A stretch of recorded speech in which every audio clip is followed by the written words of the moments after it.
नमस्कार, मैं हूं प्रियंका तिवारी। मेरे चैनल में आप सभी का बहुत बहुत स्वागत है।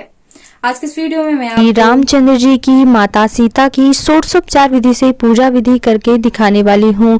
ये पूजा विधि आप रामनवमी के अवसर पर, सीता नवमी के अवसर पर, या जब भी आप नया रामचरितमानस का ग्रंथ लाते हैं तो कैसे पुस्तक पूजन करना चाहिए, या फिर अगली बार से कैसे रामचरितमानस का पाठ शुरू करना चाहिए, कैसे षोडशोपचार विधि से पूजा विधि करके पाठ शुरू किया जाता है, पूरी पूजन विधि आज के इस वीडियो में आप देख पाएंगे। तो चलिए शुरू करते हैं। सबसे पहले भगवान को आसन देने के लिए एक लकड़ी के पाटे के ऊपर लाल या पीला कपड़ा बिछाना चाहिए। इसके बाद हमें उसमें राम दरबार की फोटो रखनी चाहिए, या फिर प्रतिमा जो भी आपके पास हो। राम दरबार की फोटो होना आवश्यक है अगर आप नियमित रूप से रामचरितमानस का पाठ शुरू करते हैं, क्योंकि इसमें जो है सभी देवी देवताओं की फोटो बनी होती है, जैसे कि राम, लक्ष्मण और भरत शत्रुघ्न की, गणेश जी की भी है। फिर भी हमने गणेश जी की मूर्ति अलग से भी रखी है। अगर आपके पास नहीं हो तो आप फोटो में भी गणेश जी का पूजन कर सकते हैं। और अब पूजा प्रारंभ करने से पहले पवित्रीकरण और आचमन करना चाहिए। तो अपने ऊपर कुश की मदद से 3 बार जल डालते हुए पवित्रीकरण कीजिए, और आचमन करने के लिए उल्टे हाथ की मदद से सीधे हाथ में जल डालकर पीना होता है जल।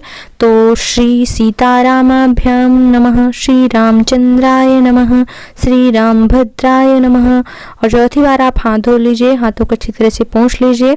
और इसके बाद अब दीपक प्रज्वलित करना चाहिए। दीपक के नीचे चावल जरूर रखना चाहिए।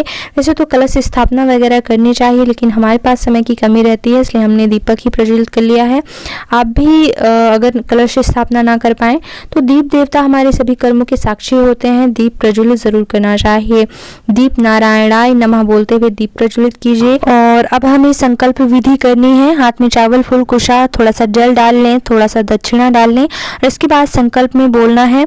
अगर आप रामचरितमानस का पाठ करना चाहते हैं या फिर रामनवमी का व्रत है, जैसे भी आपकी पूजा है, तो मैं और अपना नाम बोलने के बाद अपना गोत्र बोल लीजिए।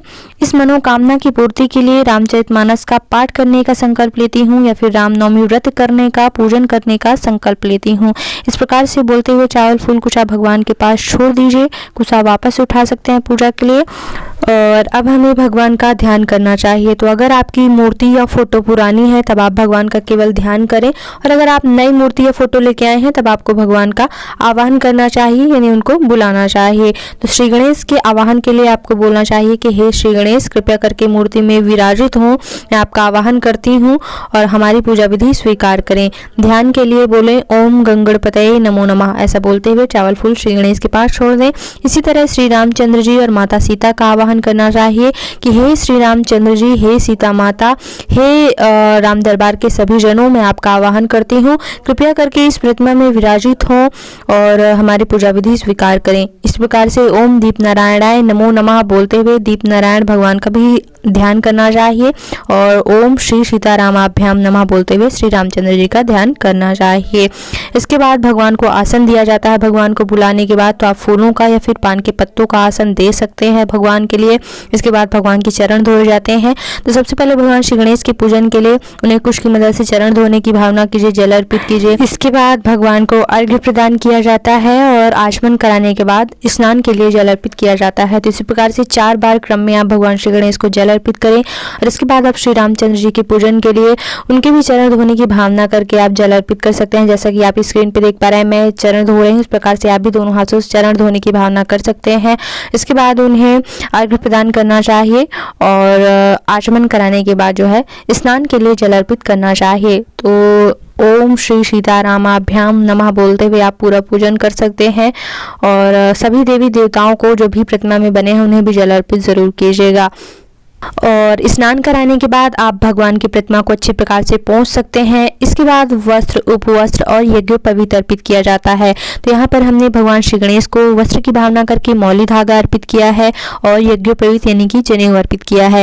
इसके बाद भगवान श्री रामचंद्र जी को वस्त्र की भावना करके मौली धागा अर्पित करेंगे। इसी प्रकार से माता सीता के लिए भी अगर आपके पास वस्त्र हो तो आप वस्त्र भी जरूर अर्पित कीजिएगा।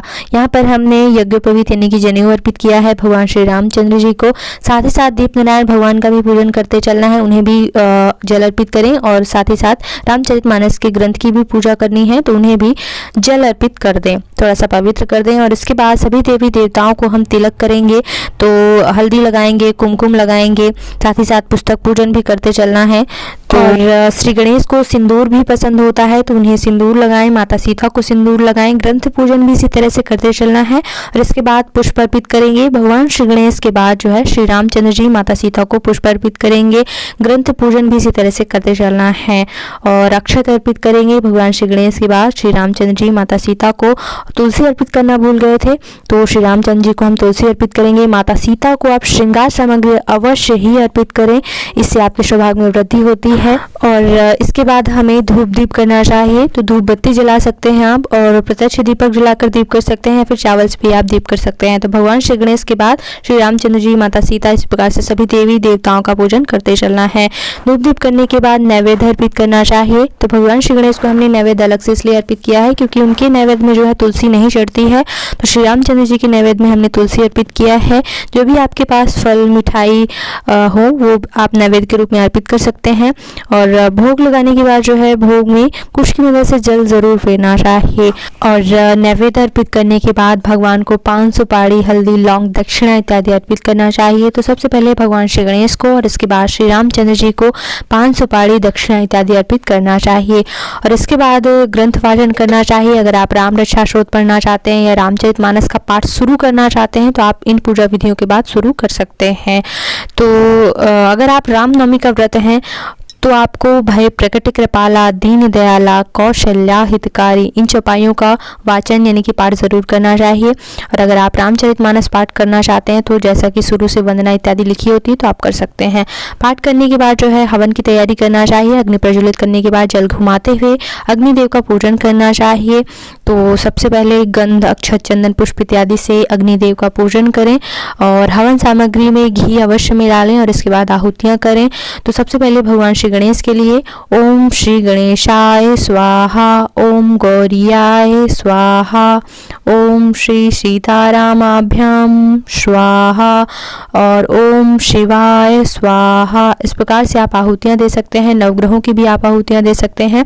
हवन करने के बाद जल घुमाते हुए हवन संपूर्ण कीजिए और इसके बाद अब आरती की तैयारी करना चाहिए। आरती थाल की भी अक्षय, चंदन, पुष्प इत्यादि से पूजन करना चाहिए और इसके बाद आरती करनी चाहिए। सबसे पहले आप भगवान श्री गणेश की आरती गा सकते हैं। समय की कमी हो तो आप केवल श्री रामचंद्र जी की आरती कर सकते हैं या फिर आप श्री राम जी की स्तुति भी गा सकते हैं, जैसा कि श्री रामचंद्र कृपालु भजवन हरण भव भय दारुणम। और आरती करने के बाद जो है अपने स्थान पर गोल गोल घूमकर प्रदक्षिणा करनी चाहिए और क्षमा याचना करनी चाहिए भगवान से कि जो भी पूजा पाठ में गलतियां हो गई हों भगवान उन्हें क्षमा करें। और इसके बाद जो है पुष्पांजलि अर्पित करना चाहिए। तो हाथों में पुष्प लेके भगवान को पुष्पांजलि अर्पित करें, उनसे क्षमा याचना और आशीर्वाद मांगें। और इसके बाद जो है जिस आसन पे आप बैठे हैं, आसन छोड़ने से पहले उस आसन के नीचे का जल माथे पे अवश्य लगा लीजिएगा। ऐसा करने से आपको पूजा का पूरा फल प्राप्त होता है। इस तरह से पूजा विधियां आपकी पूरी होती हैं। और दीपक जब शांत हो जाए तब आप जो है प्रतिमा उठा के अपने मंदिर में रख सकते हैं, अगर आपने अलग से जो है चौकी लगाई है तो। नहीं तो आप अगर मंदिर में कर रहे हैं तो आप रोज श्री रामचंद्र जी की पूजा कर सकते हैं। उम्मीद करती हूँ वीडियो आपके लिए उपयोगी रहा होगा। इसी तरह के धार्मिक वीडियोस पाने के लिए चैनल को सब्सक्राइब करके बेल आइकन पर प्रेस करना बिल्कुल मत भूलिएगा।